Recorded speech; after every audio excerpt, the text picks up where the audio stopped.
Hello friends, welcome my channel. आज के আমি বানাবো শোরবা। সেহরি স্পেশাল আমি শোরবা বানাবো, যার জন্য এখানে নিয়ে নিয়েছি আমি একটা প্যান। এর মধ্যে নিয়ে নিলাম আমি সাদা তেল। গ্যাসের ফ্লেম অন করে নিয়েছি। সাদা তেলটা নেওয়ার পরে এর মধ্যে দিয়ে দেবো আমি বাটার নেবো। তো বাটারটা আমি একটু পরে নেবো, নাহলে বাটারটা চলে যাবে, যার জন্য তো আমি নিয়ে নিচ্ছি এর মধ্যে। এখন আমি সাদা তেলটা নেওয়ার পরে এর মধ্যে দিয়ে দেবো কয়েক টুকরো দারচিনি আর দুটো লবঙ্গ। আপনারা চাইলে ছোট এলাচ দিতে পারেন, আমি ছোট এলাচ পাউডার ইউজ করবো, যার জন্য আমি ছোট এলাচ এখানে দিলাম না। এটা দিয়ে দেওয়ার পরেই আমি এর মধ্যে দিয়ে দেবো কুচনো পেঁয়াজ,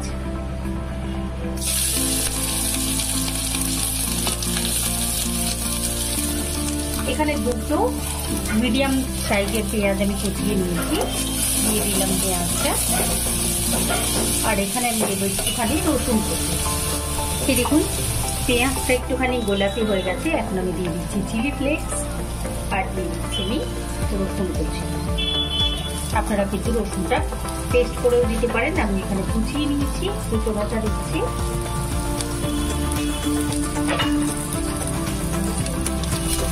রসুনটা দিয়েও আমি 1 মিনিট নাড়িয়ে নিয়েছি। এখন এর মধ্যে দিয়ে দেবো আমি চিকেনটা।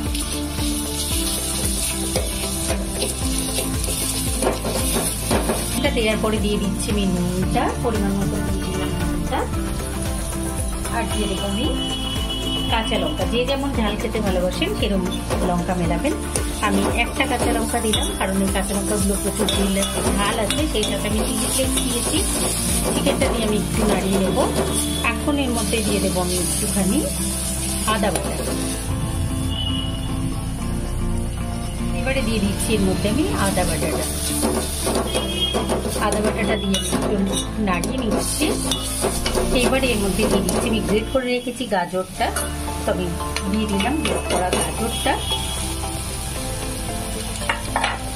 গাজরটা দিয়ে আমি একটু নাড়িয়ে নেবো 2 মিনিট মতো। 2 মিনিট নাড়িয়ে নিয়েছি আমি লো ফ্লেমে। এখন দিয়ে দিচ্ছি আমি টমেটো। এখানে 3খানা মিডিয়াম মাপের টমেটো আমি কুচিয়ে রেখেছি। টমেটোটা দিয়ে এখন আমি এটাকে আবার একটু নাড়িয়ে নেব।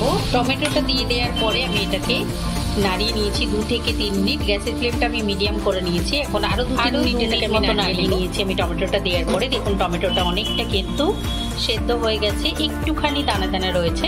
তো এখন আমি এর মধ্যে মিলিয়ে দেব ওটসটা। টমেটোটা আর গাজরটা বেশ ভালো সেদ্ধ হয়ে গেছে।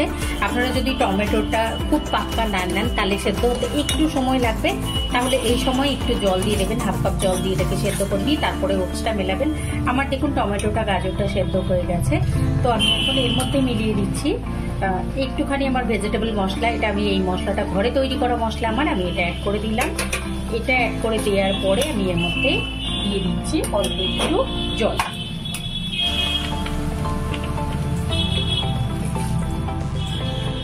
জলটা দিয়ে এটাকে আমি এখন ঢাকা দিয়ে ফুটতে দেবো। এই দেখুন এখানে আমি জলটা অ্যাড করে দিয়েছি। এখানে আমি 1 কাপ জল অ্যাড করলাম, মানে 200 ml মতো জল এখানে আমি অ্যাড করেছি। এই জলটা দিয়ে আমি এটাকে ফুটতে দেবো। এখন বেশ ভালোভাবে ফুটে গেলে তারপরে এর মধ্যে আমি এখন এটা টক করে ফুটতে শুরু করেছি। তো এর মধ্যে আমি দিয়ে দিচ্ছি এখন ক্যাপসিকামটা। আমি দিয়ে দিলাম ক্যাপসিকাম কুচি 2 টেবিল স্পুন।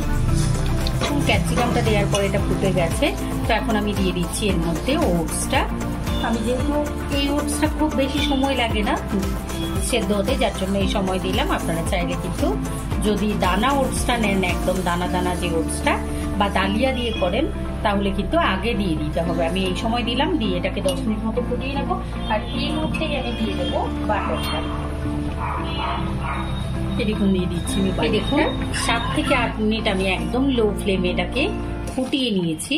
আপনারা চাইলে এটাকে চপার দিয়ে একদম করে নিতে পারেন, অথবা এরকম দানা দানা থাকলেও ভালো লাগে। তো আমি এরকমই রেখে দেবো।